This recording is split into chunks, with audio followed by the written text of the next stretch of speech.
થરાદ શહેરમાં રાજસ્થાની લોક પરંપરાનો અનોખો સંગમ જોવા મળ્યો હતો। શહેરની મહેશ્વરી સોસાયટી ખાતે છેલ્લા 16 દિવસથી ચાલી રહેલા શ્રદ્ધા અને આસ્થાના પર્વ ગણગોરની આજે વિધિવત રીતે પૂર્ણાહુતિ કરવામાં આવી હતી। ભગવાન શિવ અને માતા ગૌરીની ભક્તિમાં લીન મહિલાઓએ પરંપરાગત વેશભૂષામાં સજ્જ થઈ આ ઉત્સવને હર્ષોલ્લાસ સાથે ઉજવ્યો હતો। થરાદની મહેશ્વરી સોસાયટી રાજસ્થાની સંસ્કૃતિના રંગે રંગાયેલી જોવા મળી હતી। અહીં છેલ્લા 16 દિવસથી ચાલી રહેલા ગુણગોર પર્વનું શ્રદ્ધાપૂર્વક સમાપન કરવામાં આવ્યું હતું। આ તહેવાર દરમિયાન મહિલાઓએ અત્યંત કઠિન વ્રત રાખી માં ગૌરી અને ભગવાન શિવની આરાધના કરી હતી। આજે પૂર્ણાહુતિના દિવસે સોસાયટીની મહિલાઓ પરંપરાગત રાજસ્થાની પોશાકમાં સજ્જ થઈ સમૂહમાં એકઠી થઈ હતી। આજે ગણગોરમાં છેલ્લો દિવસ છે। જેમ આપણા ઘરે દીકરા કે દીકરીના લગ્ન હોય પછી વિદાય હોય એમ અમે ગણ અને ગોર ઈશ્વર ગણ એટલે શિવ અને ગોર એટલે પાર્વતી બંનેના લગ્ન કરાય છે વિધિ વિધાનપૂર્વક।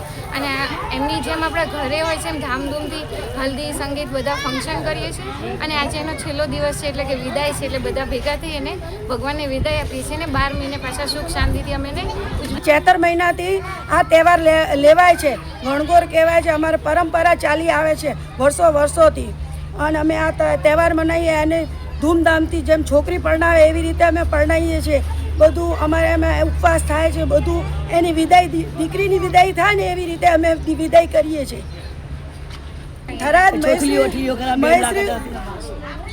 થરાદ મહેશ્રી સમાજ તરફથી બધી મહિલા ભેગી થઈને અમે આ પર્વ મનાવીએ છીએ।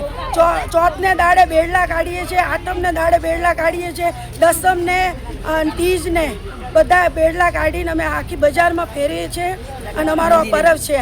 અને અમારા રાજસ્થાનનો પર્વ છે, ગણગોર પર્વ છે।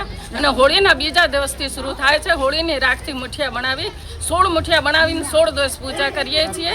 અને આમાં મહત્વ એવું છે કે મા પાર્વતી જે 16 દિવસ પિયર ગયા હતા અને શિવજી એમને તેડવા આવ્યા છે, એટલે અમે 16 દિવસનો વ્રત કરીએ છીએ। અને 16 દિવસ ધૂમધામથી પછી માતા ગૌરાને ગણ એટલે કે શિવજી ભગવાનને ત્યાં વિદાય કરીએ છીએ। હવે એવી રીતે એને જે કોઈ માને શ્રદ્ધાથી કરે એની માનતા પૂરી થાય છે।